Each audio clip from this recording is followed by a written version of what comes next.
Hello, welcome to Kenty Primetime Bulldogs Special. So we've got our next great guest. Obviously, Johnny's here with us once again. Reid Mahoney, mate, thank you for coming along. Thanks for having me, mate. Good to see you, Reid. Thanks, mate. Last time I seen you was a 5-dog. Do you remember? You were walking You out. told me off stage. You were walking out and I was walking in.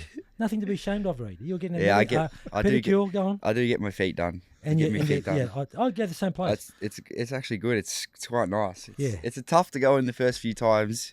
You get some girls looking at you thinking you're a bit of a creep, but Yeah. to get your feet done is actually quite nice. So I'm on my feet all the time, boots and that. Yeah. My heels crack and that. So Hey, I'm not going to sit at home and do it. And a massage chair. Yeah, it's the best. It's the best. The best. You should feet, try, Paul. Feet in some nice hot water. Yeah. It's beautiful. Manicure and a pedicure. I get the same I've thing never done. heard of that. Yeah, it's great. So what? So talk us through that. So the beginning of your preparation is to go and get your feet done. Nah, not every week. Not every week. It's about every But when 3 you go and Yeah, get I do soak go. in I hot do water. go every now and then. A lot during pre-season actually. Yeah. Well, you're on your feet 5-6 days a week, and you're getting I'm sure. flogged, and you know, Yeah. running and gym and that, and your feet, that like my Get heels bashed actually up. start to crack. Yeah. So I just go down to the local feet therapist and give me a nice touch up. It's They nice. just scrape it. They do scrape all the skin off your feet and that. It's unreal. It's Do great. you- Toes and toenails? fingernails. Oh, Yeah. of course. It's great. Of course. Mate, there's just nothing that's just left You sit undone. down these on the days. chair. I've actually I bought a do-it-yourself one actually. Oh, Really? I did it last night. I didn't have time to go down to get my feet done. What do you mean do it yourself? You got your own You know the chair? little it's like the little knife thing they do on the. On Oh, I've your got to heels. talk got to one you of about those. this. I want Yeah. to talk to you about this after the show, yeah. Got one of those at home. I was Okay, touching up okay. my heels last night actually. So. Sounds dodgy, touching up, going. All right, mate. Well, mate, thanks for coming.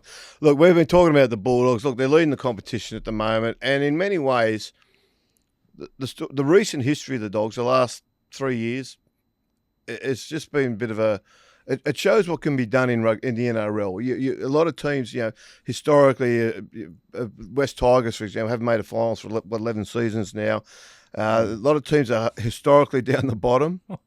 Okay, poor old West Tigers. Look, just stop the hate for a minute. Be nice. Will. Just be nice. to Okay, them. let's talk about someone else. Canterbury, but what was Yes. it? 5 years ago, they finished with a wooden spoon. Mm. And yet here they are leading the competition. They started the improvement really kicked off last season, is the way Yeah. I saw. Just as a bloke who came in, and your first season at the club was Cameron Ciraldo's first season at the club. Phil Gould was at the club. Just can you talk us through the changes you've started to see over that time? Yeah, well, it's funny you say that. Like, I feel like things don't happen overnight. Yeah. That, even in one season, it's hard to turn things around. Pending on what you want to do, I guess. But the first year I came in the club was they were still sort of getting rid of boys and Yeah, still trying they to did find turn their a lot mark. of players Yeah, over, like, didn't they? I think a lot of the boys that I was first there with in 23, they're not there anymore. Like, they moved on, but I think even last year was a little bit further stepping stone of what we wanted to do, and then we've sort of done it again, and it just goes to show things don't happen overnight. Yeah. Obviously, like Tigers and that, like Yeah, they started the year really well and had a bit of a hiccup on the weekend, but I feel it just doesn't happen overnight. It's a yearly thing. Like you got to get better, but it's obviously my first year at the Dogs was a tough one. It's because coming from Parramatta, they'd had success. Parramatta, you were played there. the grand final, I Paul. was about to say you Yeah. had a pretty successful time at Parramatta, Gone Yeah. from and there, they were a yeah. club that was they were a finals team. So to get into that Canterbury side, it what was that tough. like when you first walked in? What were you thinking? Yeah, Parra was. We played finals every year. Yeah, Finished top 4 a couple of times, and I don't know. I just thought that was the normal. You know what I mean? Yeah. I actually started my first year in 2018 when I debuted. I think I played 9 games or something. We actually come last that year. That was the year Parra come last, and then after that we sort of clicked into gear, and then ended up making the grand final a few years later. yeah, But yeah, it's for me to go from that from a grand final, even though we lost, to go into the Canterbury thing. You don't think about the outcome of the year; it just sort of happened, and geez, it was a tough one. I tell you, it's probably one to forget, but also one that I think as a group, I think them boys, a few of us that were there in that year, sort of learn a lot of lessons about what it takes and a lot of lessons about each other and ourselves. So they're definitely for the better. But it was a tough year, that one, I tell you. Yeah. Some dark days. So clearly, though, like when you're there, and it's tough. Now, one of the things that and Ciraldo, at one point, Phil Gould went to Ciraldo and he said to him, "Look, mate, you're gonna probably have to change the way they play a bit." He said they're not getting what you're trying to teach them, and I think they weren't butting heads over, but they had a difference of what they thought worked. So Gould, and we spoke to Jacob about this. Gould spoke about what Ciraldo's trying to bring into the club, and some guys just weren't able to basically do it, go get it. And so he said, "Look, maybe you just need to change it." And Ciraldo said, "Look, aren't we better off setting the standard of what we want, finding out who can do it, and who can't, and we get rid of the blokes that can't, and we keep the blokes who can." And so that was basically, he won that argument against Gould, okay? And that's essentially what he's done, hasn't he? And there's been a lot of change brought in, and you basically brought in, shown, look, this is how we operate. Either cut it or get out. Yeah, I think, Cyril was really obviously very confident in that his systems worked. Yeah. Obviously from his days at Penrith as assistant defence coach there, and he knew what worked, and it would have been easy for him to kind of go in 23, this doesn't actually work, and throw the book out and start again. Yeah.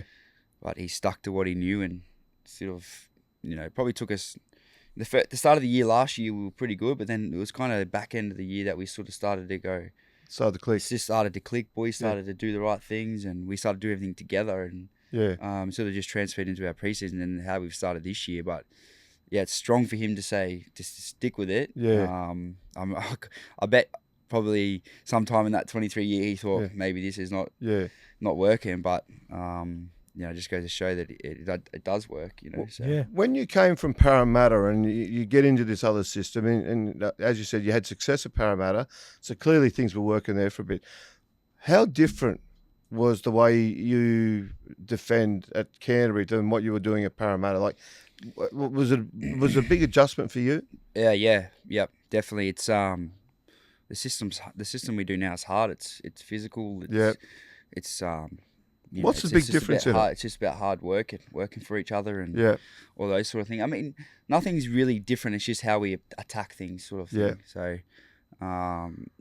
obviously, speed off the line and all that. Line speed and that. Mean, you want that, and every team wants that. You know what I mean? But it's easy to say it and different to do it. You know what I mean? And it seems a non-negotiable at Canterbury. Honestly, you'll know about it. You know about it if you don't. I tell you that for free. I've been on the fair end of it, but that's just the standards he holds, and we hold as a group because we train it so much. Yeah, he sees how good we do it, and he just goes, "Well, that's the standard now. That's what it is." So it's not great all the time. It's not perfect. Definitely not perfect, but it's just about working and doing it together. Yeah. How is it when you go from those sides? And you said at Parramatta you ran last when you debuted that season. The transition from a team, you can feel something happening. You can feel like what are you feeling in that period of the season or in that game where you're just starting to, for people at home that don't know and haven't been in these sorts of environments, like what are you feeling that that's the improvement that you're seeing? What has to happen for you to say to yourself, okay, now we're starting to go the right direction? It's funny you say that. You can have quality players in your team, but if you just give them the ball and say good luck, it might come off every now and then. But I feel like your culture is your biggest strength. Off the field, at training that's your weapon is your culture. It's how much each other care about each other, and you might not not everyone gets along. It's just like but everyone does. You know what I mean? You find a way, and everyone loves and cares for each other, cares for their kids and family, and that culture turns out on the field. It just happens. Culture is the biggest thing. It's turning up to training every day, wanting to be better, and keeping your mates accountable, or just and it's not meant to mean spraying someone. It's just hey mate, let's do this better together. You know what I mean, sort of thing. So that's the biggest thing that I've sort of taken is your culture is your biggest weapon, sort of thing that I kind of see, and then all your systems and attack and defense will just just come with it. Flows after that, yeah. Yeah. How does it, how do you foster that then in a club? Like every club, it's funny because in my job when you talk to all the clubs, okay, and every club thinks they've got good culture. Even the clubs you know they don't. Okay, I'm not going to sit there and start pointing them out, but some clubs have had awful cultures, but they think they're going okay. Yeah. And it's not my job to tell them. Like they've got to figure that out.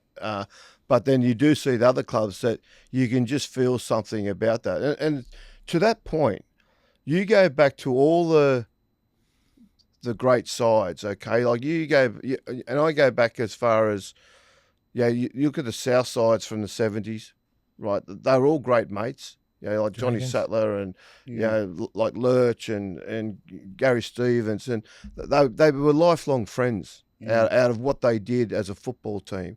And then you look at the Parramatta team of the 80s. Like they still go away on holidays together every year. That Great Parramatta memories, haven't side, they? and Premierships. Mick Cronin and Bob O'Reilly still sit there and just slowly wind everyone up over the weekend. But they all still get together. They have their like groups within the group, but they all still get together and you go through those the Broncos from the 90s, the Raiders from the 90s. They're still, the bonds that they've got are still there today. And it's funny whether that's it's almost with the chicken and egg. Does the culture come first and then the wins, or does the wins bring about that bond?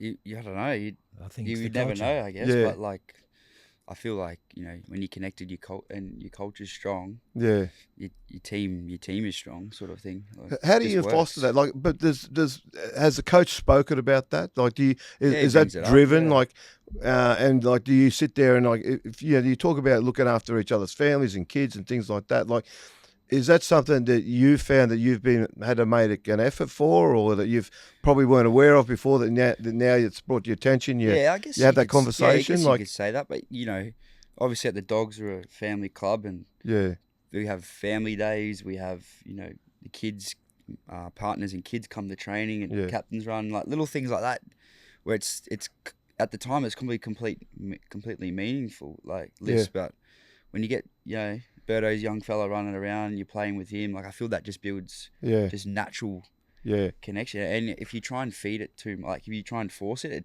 it doesn't really work. But when you have those just natural sort of things of Parents' Day or Partners' Day, or bringing the kids to training, those little things will add up all along the way, I reckon. So it's a good place. Yeah,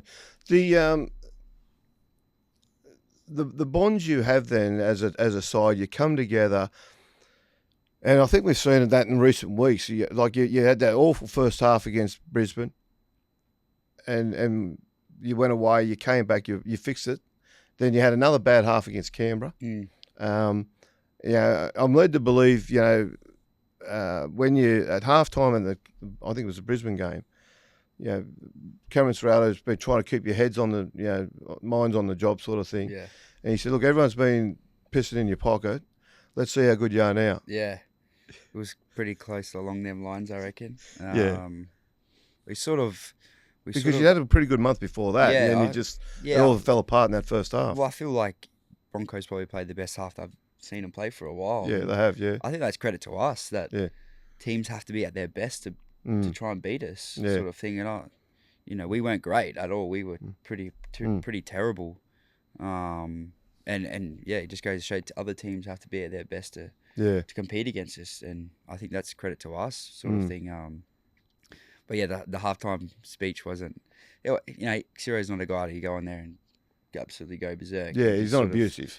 He's just tells it how it is, and we come back out in the second half and won an 18-0 or something like that. So, our starts are probably what we pride ourselves on. The last few weeks haven't got it right, but that's rugby league. It's a long week in footy, and we get another chance to fix it up this week. So, but against Raiders, it was the same sort of feeling. We just couldn't. I think we completed 2 sets in the first half. It was, and as again, Raiders had to be at their absolute. They started strong too, didn't they? And they're one of my. I enjoy watching the Raiders. Yeah. You know what I mean? Because they just fight for everything. They're a tough footy team. They run hard. They tackle hard. We knew if we just could kick some ball back to them, and we could, get ourselves back in the game. And I think we scored 32 points in 36 minutes. So the footy's there, the attack's there. We just need to be better in some other areas. But plenty of lessons. I just want to know a bit more about you, Reed. You're a Queenslander, of course. Yep. Junior league. Where'd you grow up? I'm from a small town called Landsborough. If anyone knows where Australia Zoo is, I'm just across the road from Australia Zoo. So not far in there. I played for the Bulldogs, just a little local team. Okay. And then I got to like 15, and where my local club was, there wasn't really many opportunities. So I went up the coast, which is just like half an hour away. I've played for the Kiwana Dolphins for 3 or 4 years. And, and then and then ended up down in Sydney. So always a number 9. You always been number 9. I did play at number 6 for a while, but just always ended up back in the 9. So, and your first player manager, Sam Ayub? Yeah, Sam Ayub. I think I met him when I was 14 or 15. Sammy. Okay. He hasn't changed. He hasn't changed? Tell us. 10 years later, he hasn't changed. I'm just curious. I think the rugby league world, they're just curious. What is a player manager? How did he approach you? Did he see your mum? Did you need authority from dad? Because you're only 14, weren't you? We actually had a bit of a, we sat on the fence for a while with it all, you know what I mean? It wasn't something from where I'm from, it's so unfamiliar. Okay. From my hometown, I would be the first, athlete to sort of, go on. And wow. So, we didn't really know a lot about managers or how they worked. And, you get a few of them come up to you, you go, get out of here, would you? Like, what are you after? My old boy's just my old boy's just a, full Aussie bloke, and he just doesn't really care, you know what I mean? He just was like, Sam Ayub won years over. Tell us. Yeah, he did. I don't know. He must have done a bit of sweet talking. He's like, good. He's good at his job, I guess, and that's why he's one of the best. So straight to Parramatta? Yeah, I went to. Actually, we were at.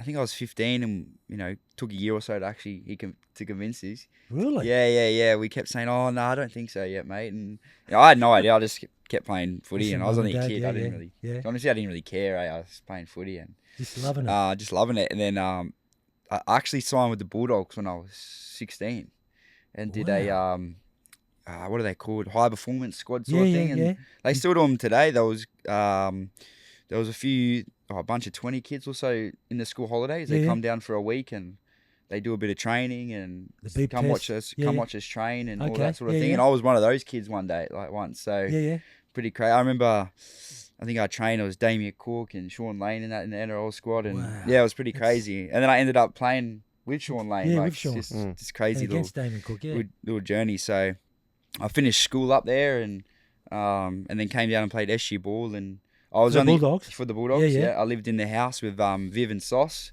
Their house parents have been doing it for 20 years or so. Honestly, two of the greatest people in their family that you'll ever meet. Like honestly, I was 17 and I'm a Sunny Coast kid and living in Belmore, mate. I'm telling you, it's all the lebos. Mate, I tell you, I didn't know what a lebo was. I swear to God, we're all white up there. Well, you are too. You are. You almost love it. You love the food, don't you? Oh, I do. I'm actually half Lebanese now. There you go. Good on you. That's why I'm going to like you a lot more now. Go on. And then just sort of played SG ball. SG ball only goes for 6 months, doesn't it? Not even 10 weeks. Half a season or something. And then I ended up going over to Parra. Sam got you to Parramatta. Yeah, just sort of just ended up over there. So I just went from there. So on the verge of Origin, mate. Big chance for Origin. Yeah, you've done well. You've been close a few times to Origin, haven't you? Yeah, I've been to camp a few times. Yeah. Actually, the first time I went in there, I'm not sure I was playing anyway, but I was in the squad, and we did a training session, and I thought, it doesn't feel that. I think I tackled one of the boys, and I thought, it doesn't feel right. I think I was 20th man, and Brad said, can I come back and play on the Saturday? And he said, yeah, mate, sweet.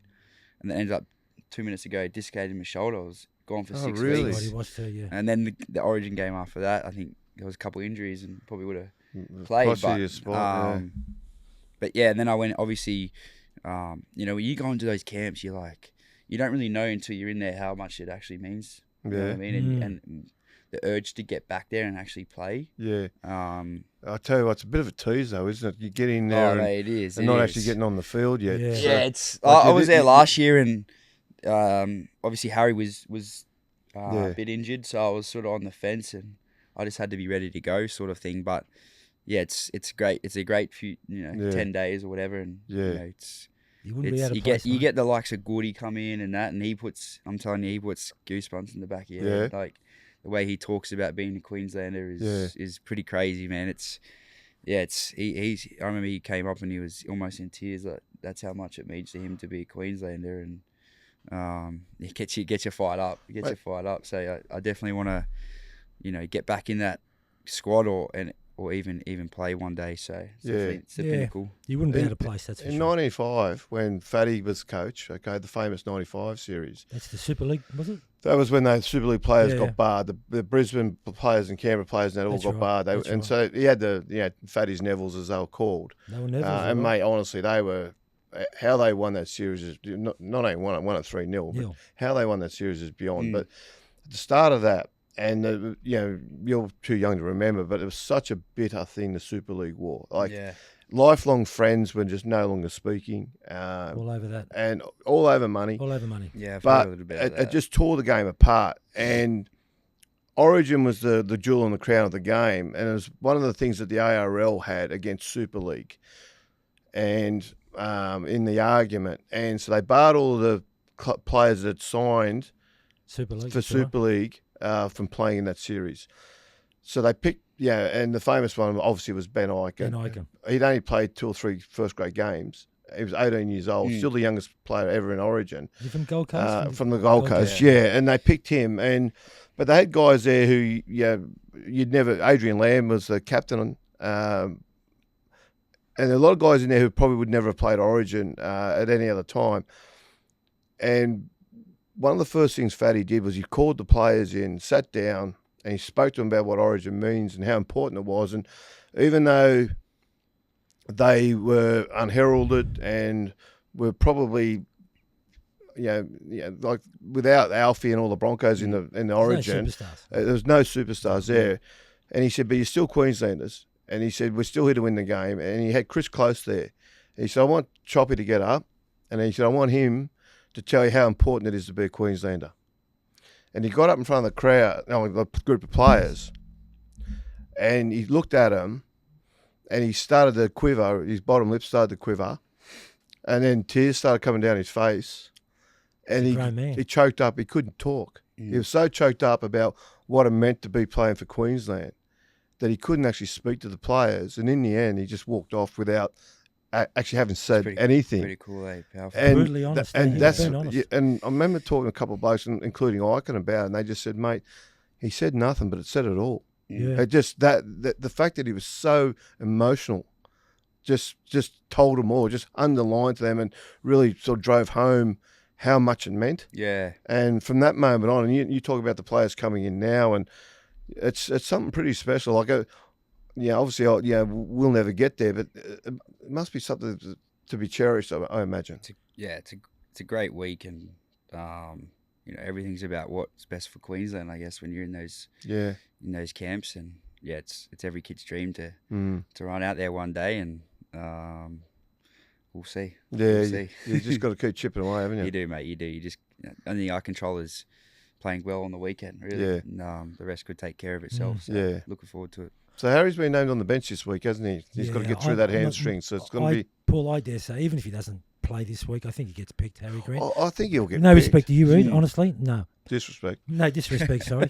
Sorry, mate. We'll talk to Mate. you after. Like I said earlier, you wouldn't be able to place in Origin. No chance. Even if he doesn't play this week, Paul, he still gets selected, Harry Grant. I think he does. Yeah, he does. He does for sure. Like, I But, think Reid's going to be in the 20. but the hamstrings, mate, they're tricky. They're tricky. They can go anytime. Yeah. That's why you got to Paul, be ready. You touched on something with Chris Close. He got very emotional talking Yeah. about being a Queenslander. Cameron Ciraldo of the Bulldogs, has he brought in the past players, what it's meant to them winning a premiership? Has he brought in some of these, the 80s, the Dogs of War, or the 90s? Have any come in and spoken? Is we it to the we group? definitely have. Yeah, we have players. We had Chris Anderson last week, actually. The Oh, coach. really? Yeah. Up in Brizzy. Oh, sorry, the week before. Yeah. Up in Brizzy for Magic Round. Well, he won a premiership ball playing too. He won the Premiership 95. Yeah. Player and for coach. the, Yeah, for player the and coach. Bulldogs. And what it meant to them, Mate, be a Bulldog. Obviously, you get a lot of respect as a coach. Mm. Him winning a comp. I think he only coached for a few years or Yeah, something. yeah. But He went over to Halifax. You know what? Luke- He went to yeah. Halifax as a player, as a captain coach. That's right. And Yeah. came back and brought that English style of football. Remember the English style of football Yeah. they used to play? He brought the flat attack And the ad-lib that stuff. they used to play in England. He Yeah. brought that back to Mm. Australia and turned it into a weapon back here. He won it with the Storm ball. Yeah, That yeah. flat 90 football with 99. Kamali. Yeah, 99, that's right. yeah. Yeah. and mate, his resume is Yeah. wow. Great. Pretty impressive, Look, isn't it? Goody was Luke Goodwin was reading out his Mm. his CV, resume, and the yeah. boys are going, holy shit! Like he has done some big things in the Mate, game. he had a heart attack coaching Australia. He did, yeah. The boys right. were And, saying that, and yeah. he had the heart attack in the grandstand, and they said, "Mate, you need to get some help." He said, "Let's just get through the game first." And I said, "Mate, you're having a heart attack. yeah. You've got to go and get Yeah. some help." But yeah, we definitely do. There's a lot of Because I know Cameron he's got a lot of respect for the old Bulldogs coach Warren Ryan. Has he ever been brought back into the fray there? Has he come any training sessions? Nah, Warren? nah. But we do get a lot of players, Come back. and talk ex-players come back, and about- yeah. Steve Price and all these type of Yeah. players, and What do they talk about when they come back? Yeah, I want to know what it meant. they Yeah. talk about the dogs of war really, and Yeah. what it was, and they train hard, and I think back in them days they probably drank pretty hard too. So not so much that anymore, but Yeah. it's just how hard they worked, and everyone was just as I say, their culture was strong, and they Yeah. That and was they the and common- they ran hard, tackled culture. hard. Really was their thing, and That was the 04 team was Mate. similar. They were just I didn't look at that team, and you look at other teams in that comp in that time. Yeah. There was definitely better teams there, Yeah. bigger superstars, but they just worked together and worked hard. Yeah, so you touch on something. It's the culture, Paul. With Well, no doubt. The culture plays the big part. Bullfrog used In to have anything, in anything. had a formula. He'd go A plus B equals C. That's what he used to say. And he'd go A, train hard. B, play hard. C, party hard. Train That's hard and you play hard, then you can party After hard. bringing That'll back. get you close. Yeah, but it's like you talk about that in Chris Anderson in '95. That was the year that the game broke apart with Super League. That's Okay, right. and Canterbury were a good side. And remember the Canterbury Four? There was who was it? Jimmy Dimmick, Jason Smith, Jared McCracken. Jared McCracken, and Dean Pay. That's And Canterbury went with Super League. Those four initially went with Super League, then signed ARL contracts. Mm.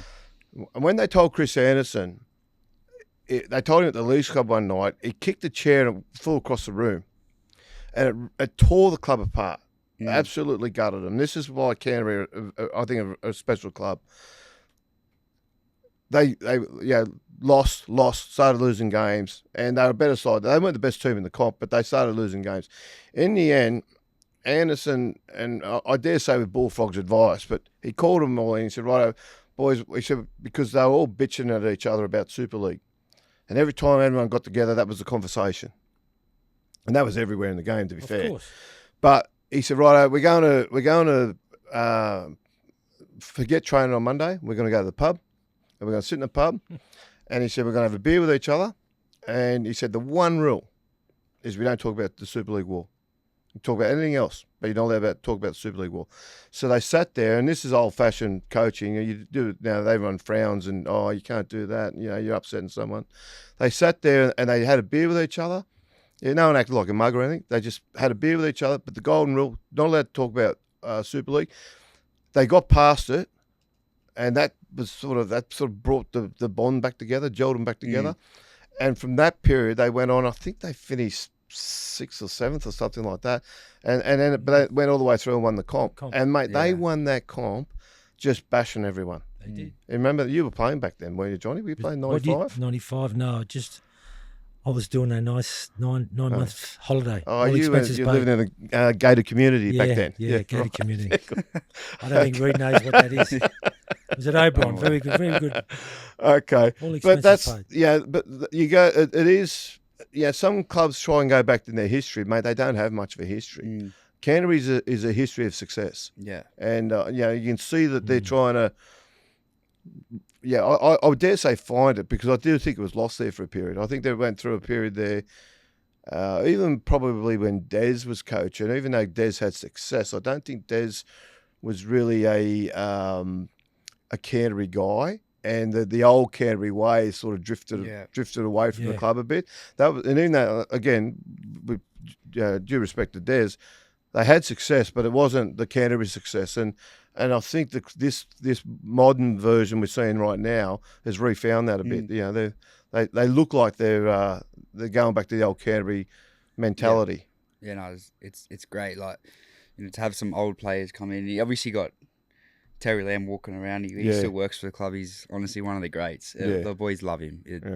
He can. You want to have a yarn? Go have a coffee. Go have a coffee with Terry Lamb. He's one of the best. I think every Wednesday he's playing comp on somewhere at Cabramatta. You got Big Mace walking around, Big O. And have those guys walking around. What do they do there? They're with the juniors now. I think they run the pathways with I don't know if it's flag or the SG ball sort of thing, but they're always in and around. Big Mace is like you can hear him from 2 kilometres away. He's the best. He's the best. Marco Merley's nuts too, eh? Mate, like good nuts. Like, mate, he's from up my way, and I didn't know him growing up. He's obviously a bit younger than me, but I remember having a chat to him one day about just growing up where he did, and it was a tough school, like where you grew up. Central Coast. He had a blew with his father one day because they were arguing over whose turn it was to go down and buy a carton of beer. He was 14 years old. You know what I mean? He was 14 years old. He's just one of the best, mate. Yeah. Like he's good crazy, and he's So we want to talk a little bit, mate, about Ciraldo and just the changes that you got at the club. Like, we've spoken to Jacob. He talks about particularly his relationship with Crichton on the edge and that. But he gave a lot of credit to the middles and what work gets done in there. It's nice to hear. I want to hear him say it today, maybe at training. That was nice. He gave us a lot of So talk to us through what's your job in there. Like, how tough is it? He said he had enormous respect for how tough you guys work, and he said the least I can do is when on a kick return is take that first sit up. He said I'll say to the middles, you boys, you to have a breather. I'll take this one up. Yeah, like how tough. It's kind of funny you say that. We respect what they do. You know what I mean? Yeah. Like, we say to them, we'll front load here. Yeah. We'll get you in the good position to have your first carry. Yeah. You got to run the ball, like sort of run it. Yeah. And his respect is saying, I'm going to run the ball hard. He says he wants you to tell him to run hard too. Yeah. We have our little thing where I get dummy half and he's out. I tell him, fucking take him on. You know what I mean? Like, he's unorthodox, Karaz. Yeah, he's very unorthodox. He's gangly a little bit, isn't he? I've played against him a couple of times, and you think he's not the biggest, but he must be Lebo strong. That's a Lebo strong, so He's back though. He's a bit different. I don't know about his back. He gave us a big rap. Every time he scores a try, he says, "I'm very grateful for the middles." Yeah, like we do. That's very nice of him. We work extremely hard, to get so they can get those rewards. But he knows it's vice versa. But how do you work? What's required? Like, you go out, the game kicks off. What's your job? You're in the middles. What's your jobs there to get doing? Just get off the line, really. Make your tackles. Yeah. How aggressive and Vossi's been talking a little bit lately in commentary about how the first 3 tackles of every set. What's the job there? Oh, it's just about trying to control them. Every team, every winger these days is a front rower. It's good fun being in the middle, I tell you. But it's just about trying to control. It's not always going to be perfect or anything, but if you can try and win those first 3 tackles, it goes a long way for them kicking inside their half maybe or something like that, and then putting good kick pressure on. Yep. So then our back 5 can tackle them straight away, or you could put a kick pressure on. You get the opportunity to them to kick it out on the full, and just little effort plays around the ruck, little 1% of things that people in the commentary aren't seeing. You know what I mean? Like what? Or people in the fan on the crowd aren't seeing, but we value in our forward more than anything. Like what? Was that like putting them on their back, or was it driving back in attack? Yeah, driving them back, and just making it uncomfortable for them. Really, it's I feel like every team sort of we just try and make them a little bit more uncomfortable for their team to attack against us, and And then when you start to see teams try other things that they don't usually do, that's when you can sort of sense you've made them uncomfortable. You kind of gone them a bit. And look, it doesn't always happen. Well, there's nothing worse when you're playing and those sides, and they bash you up, rough you up, and all that sort of shit. And you think, oh shit, here it goes again. You know what I mean? And some teams just thrive on that, and they just upset you, and they want to get you out of your rhythm. And to your point, that's probably what you do. You get them out of their rhythm, so suddenly they're going to try something different because they're uncomfortable being in that spot. And the minute that happens, though, you guys go, we've got them. Yeah, you can sense it. Yeah, you can sense it. We probably don't really say it, to be honest. Yeah. It's just a feel thing. Yeah, more than anything. But yeah, it's just based on just working hard and making your tackles and then as you said, us middles work really hard in the middle, and then the backs do the good stuff. Yeah, they look good. Yeah, Karaz gets the 3 tries on the wing, which is good. And all the Dally M points. yeah. Give me some.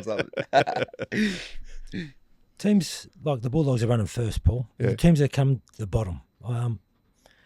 I watched 2 different games. I watched the Bulldogs. There's a lot of love there. I can just feel there's something special about the Bulldogs and Melbourne.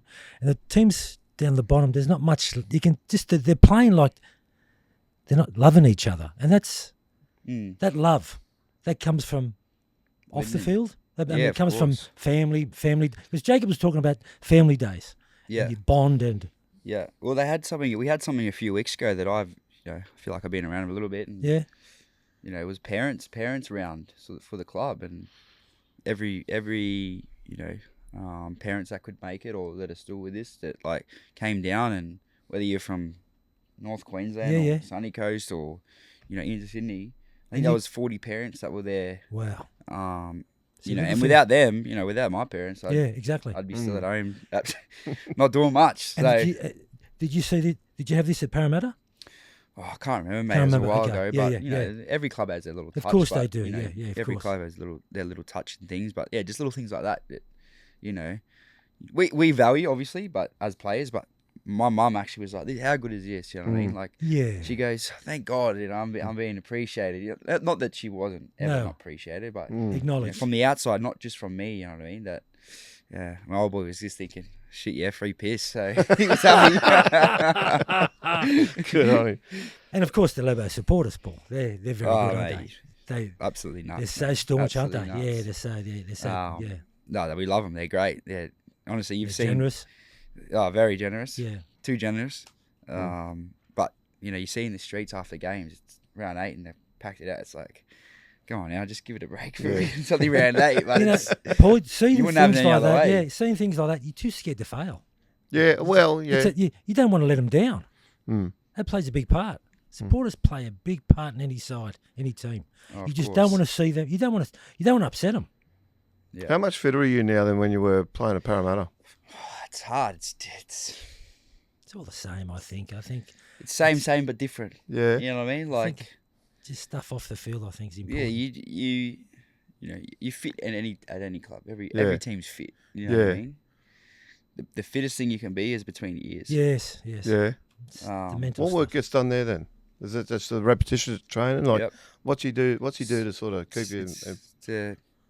Everyone. I wouldn't say I'm fitter than what I was at Parra, but I'm fitter between the years. Like, a bit older now. And I don't get it right at all. I'm still learning to control yourself and control your mind, and all those little things go a long way. You know what I mean? Like, but definitely that is something big that we focus on is between the ears, and you can be as big, as strong, as fit as you want, but if you're mentally weak, you're gone, aren't you? If you when things start to get hard and you just little things like that, just staying strong, doing everything together.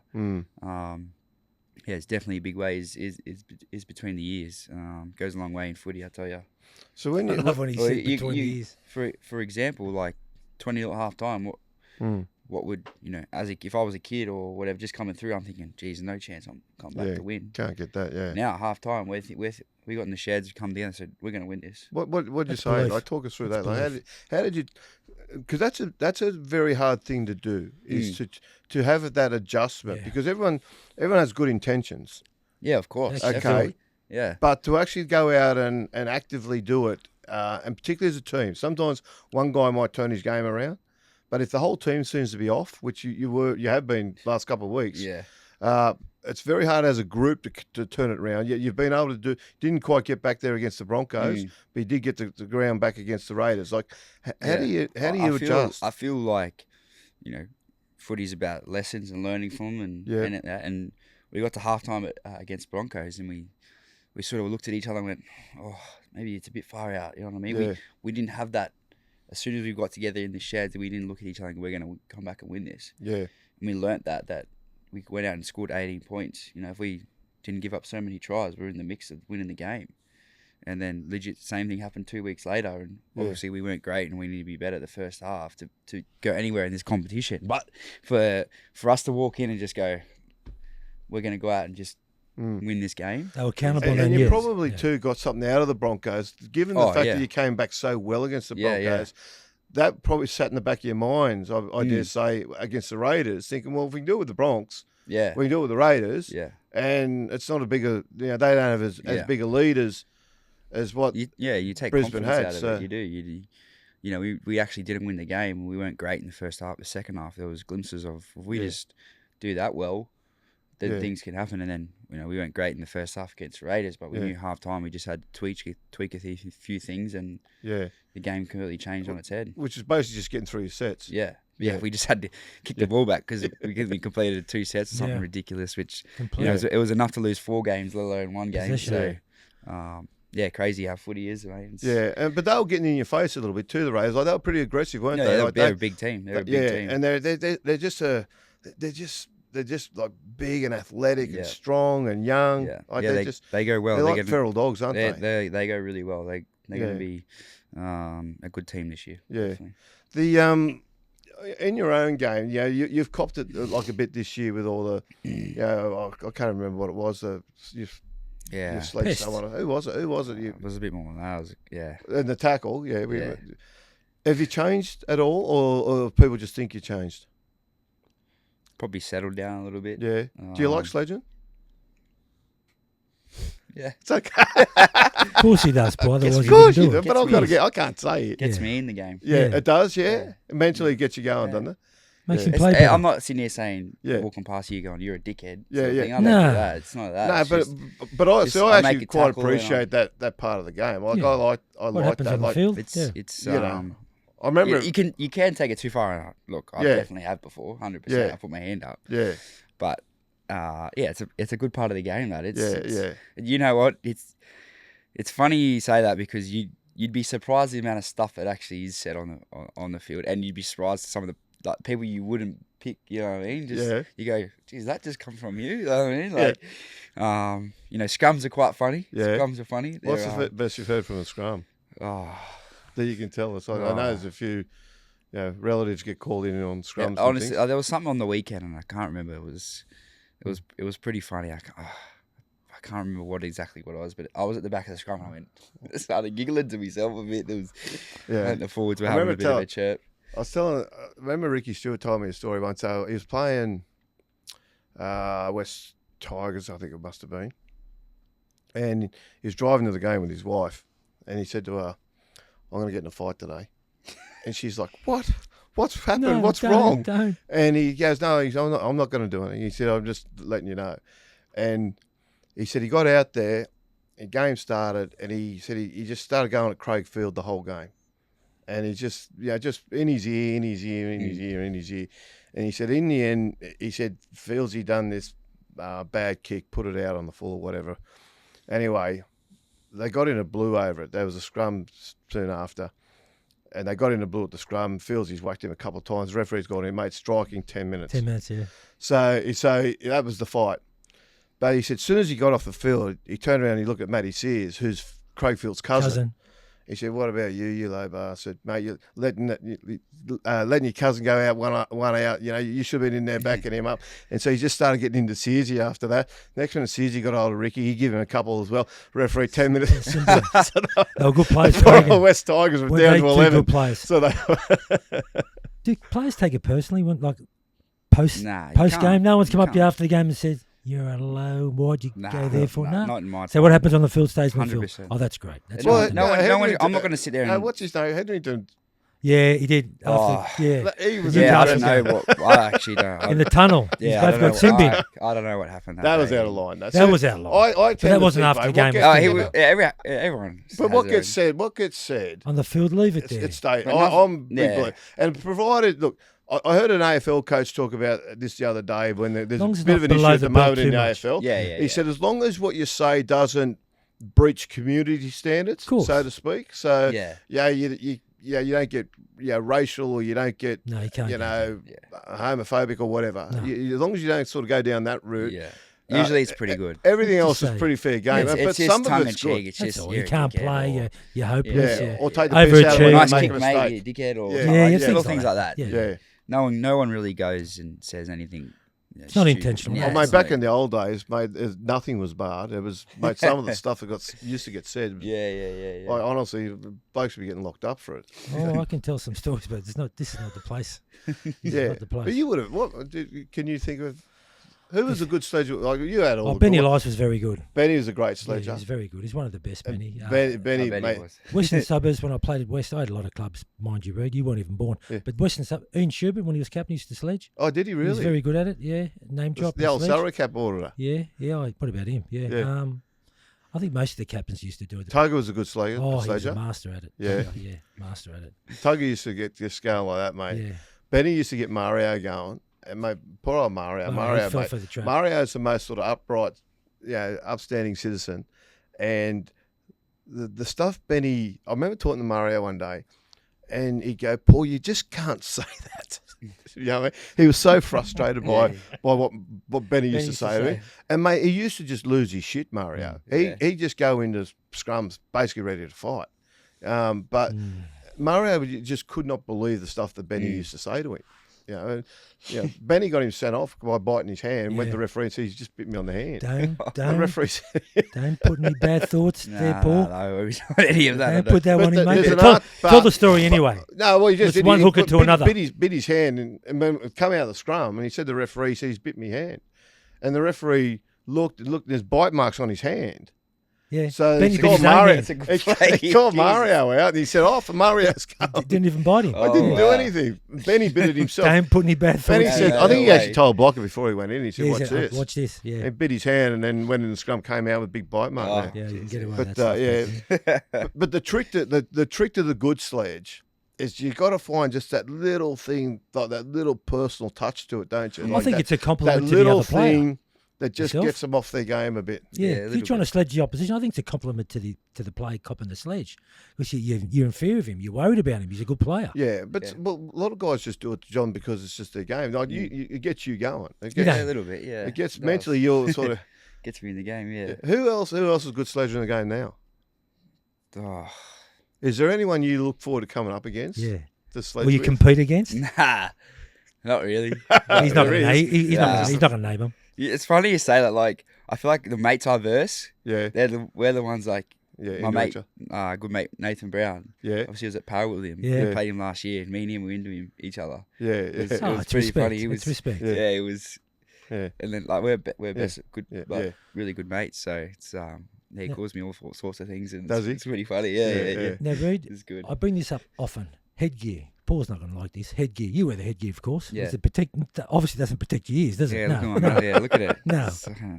Now, I want everyone to wear headgear. I want it to be compulsory for everybody In the NRL, in the NRL. And the reason why, more so for the defenders. So when they're going to tackle the bloke, it's got the headgear. It's a target where not to go to. What do you think?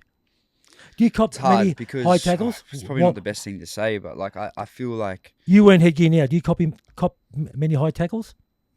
I don't think you do. I don't think people could reach my head. Too small. Too small. But because I don't think it's a target because you've got the headgear on somewhere where not to go. It's that's a real grey area. I think. Yeah. I wear the headgear because of my ears. Like my ears are, mate. They're You got the terrible. Gary Spears. Look at them. Yeah. Okay. And when I didn't wear headgear and you're constantly getting hit there, mate, it's torture. So It's you're under to honestly protect torture. your ears. Okay. I'm Okay. protecting for my ears, and Ears. you might get a head knock or something. It could. I don't know if it could help like protect it, Well. but I think for first grade it's probably not, but I think for kids, Okay. definitely for Okay. kids, and 12s, 14s. But it's been, And as it Paul gives you said, confidence. it's It medically gives the proven doesn't kids help. confidence. You know what I mean? Yeah. That they've Confidence, got it, and okay, They got it in, and okay. that's what you need in kids. You know what I mean? It's Yeah. that sort of thing. But yeah, I don't know. I'm not sure about. Okay. It's a very, very. You know, it's funny you say that. I think last year Foxy was, I don't know, he's telling the boys that he was going to wear a headgear, and it just didn't look right on him. It just didn't look right on him.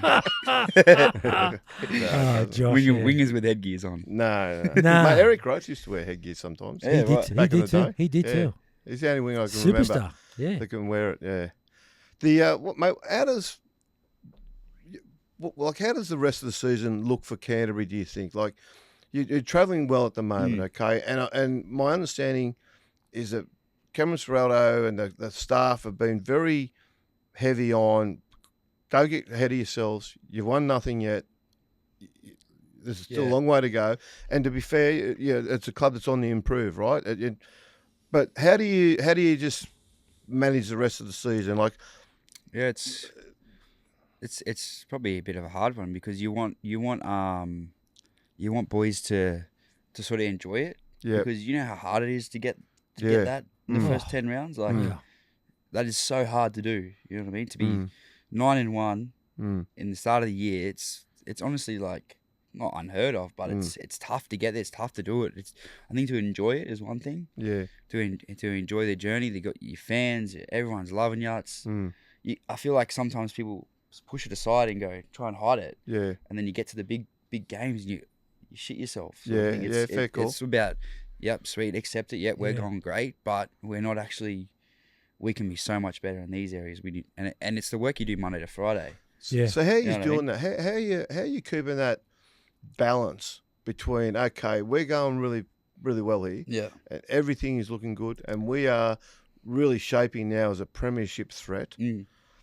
But then you've got to balance that against, let's not get carried away. We've really achieved nothing yet as far as a team goes. There's a lot of work still ahead of us. And, you know, I think there's probably still a question over whether, to be fair, this Canterbury side's good enough to win the comp. You know what I mean? Like, and I say that, I don't mean that disrespectfully, because I think you're slightly unproven at the moment. You know, like this side has not maintained success over the, you know. Yeah, you know what I mean? And like Randy Matua, who used to obviously play, was one of the Bulldogs' favourite sons. You know, I heard him say, he said, this Canterbury side reminds me of the 98 Canterbury side. He said, they were good enough to make the grand final, but probably not good enough to win it. Now, that was a little bit harsh, but if you're good enough to make it, Paul, you're good enough to win well, yeah, but see, but what happened back then, Johnny, was, sorry to interrupt, but back then was Brisbane were out and out the best team in the comp, okay? And so Canterbury got there and got a bit of a bath in the grand final in 98. And Melbourne probably haven't quite got to where people thought they'd be this year. Certainly don't know what's happened at Penrith, but they're starting to regroup and come back. But like you guys are also on the improve is the other thing. Like you're not playing your best football now, and as a squad, I still don't think it looks like it's a settled squad. And I think you still look like your best football still to come this year. Well, I'd be worried if we were playing our best footy right now. Yeah. See, you know what I mean? Fair point. You know, we're 9-1 or whatever we are. It's round 10, and we actually haven't been great. Yeah. We're winning well. We found different ways to win. Yeah. But as I said, it's just what we do during Monday to Friday. Like the game day is just, you know, a byproduct. You train hard during the week. You don't miss a rep. You do your video. You do your gym. You do your recovery. Where do you feel improvement's going to come in your team between here and the end of the season? Oh, there's both sides of the ball. We need to be better, and we versed the Raiders on the weekend. Probably our starts haven't been great. Yeah. Probably one thing we need to improve on, but probably that, and just getting in the ding dong and. What about like arresting momentum and things like that? Yeah, those things all come in, and then as I mentioned before, where we can get better is between the years is where a lot of games are won and lost. I think. Yeah, but the physical prep's done during the week and all that, and you can be strong come game day, mentally, physically, it goes a long way. But there's certainly a feeling within the club that you will get better this season. We will, which is definitely healthy.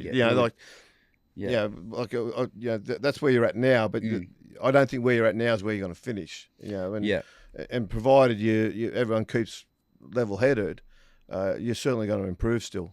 Yeah, definitely. We've got so much to improve, and we'll be there somewhere in the back end of the year, and our system and our culture will hold up against the best, I believe. So, beginning of the year, Paul, the so-called experts said Bulldogs were no chance to win the comp. If you talk to them now, I know. there's such a big chance to win it. Yeah, well, that's exactly it, Johnny. That shows where they've come from. They can win the comp. Oh, look, they can win the comp, and it's such a what do you make of the comp at the moment? There's so much it hasn't settled down at all yet, has it?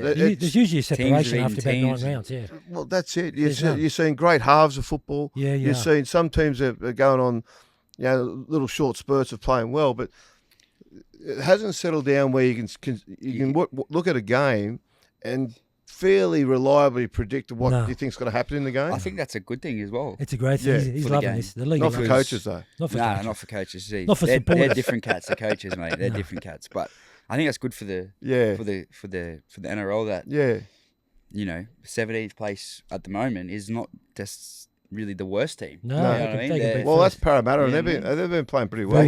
Nothing against the Dragons, but they beat Melbourne Storm a few weeks ago. Which if you got a tipping comp on, you're probably putting Melbourne to win. Just little things like that. It's just tough to be. If anyone's leading a tipping competition, let me tell you, they have no idea about football.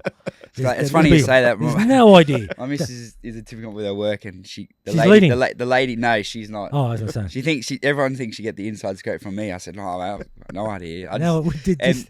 But the lady that is winning it, she just picks the home team or her favourite colours or whatever. It really pisses her that just off. tells me they got no idea. That's the beauty of this game. It keeps giving, mate. Wait, the Telegraph had a tipping comp years back, 50,000 first prize. Yeah. Anyway, there was one entrant that was, it was like 15 points of front, 15 game wins ahead of second. And so they went around, and this is with about 3 or 4 rounds ago. They went around to interview the bloke that did it. Yeah. And it was his 8-year-old daughter. See? Right? And she picked. She sat there, and if the Tigers were playing the Eels, well, a tiger had beat an eel, so she picked the Tigers. It's always the way. It's always the way. But the other great thing about it was, it's 50 grand, right? 50 grand. And they won it. And she won it. And they said, but the obvious question was to the dad, are you going to step in here now with 4 weeks to go and just coast home so she doesn't blow it? Because if that's how she tip it, it could all go. Oh no! And he said, "No, it's hers," and he let her continue the tips, and she won it. She won it. Who got the cash? Yes, who got the cash? I'd say the mother. I'd say the mother. You'd hope so. In every household, mate. We had Jacob on here earlier. Yeah. Be careful, okay? Who's the number one pest in the club? There's a few. Sorry, number one. There is a few. Number one pest. Toby Sexton will be up there. That's a different call. Oh. Yeah. Who's the funniest? The funniest? Yeah, the funniest. Oh. Do you want a clue? Well, you're asking him. You're asking me. I'm trying to give you a clue. Go on, there, go on. What Jacob said. Sorry. One of the old bulls, actually. Drew Hutchinson. He's quite the funny. Funniest. Okay. Big Drewy. Who loves the mirror? Looks in the mirror most often. There's a couple boys. Jamin Salmon loves looking at himself. Loves him. Hey, it's that bad. It's like, mate, what are you doing? Yeah. And he bleached his hair blonde. We've seen that. Thinks he's killing it. Yeah. Yeah. Bronson will be up there. Bronson. That's what Jacob said. Yeah. I mean, look, they're good-looking lads. I probably don't blame them. No, good on. If I was a good-looking lad, I'd probably look myself. You don't need to worry about that, though, do you? You don't have to worry about that, Brad. You're okay. But yeah, them boys there. Okay, it's good to know. Yeah. All right, mate. I want to say thanks for coming. I really appreciate it. No worries. Thanks, mate. Thank you, Reed. Good luck with Origin. I've got no doubt you're going to be in the conversation, mate. And, 100%.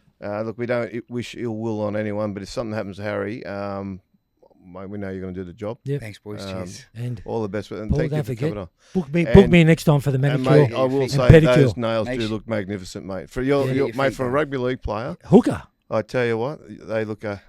Funny you say, I don't usually get me my hands. I do. I think it's So, great. yeah, Yeah, massage. I'm and usually my feet. just Just your the feet. feet, Just eh? my feet, yeah. Yeah, manicure. Hey? It's nice. What sort of look do they give you when you say, "Can you take care of these feet"? Yeah, it's one thing where you just gotta look away. And just It's put your ticklish feet, just too, put your isn't feet in the water. And Reed, just isn't it ignore 'em. ticklish when they go to the Yeah, feet and they they do, start? they Oh, do. poor mate. It gets ticklish, I mate. will never know. So anyway, we're out of here. See you later. Thanks, mate.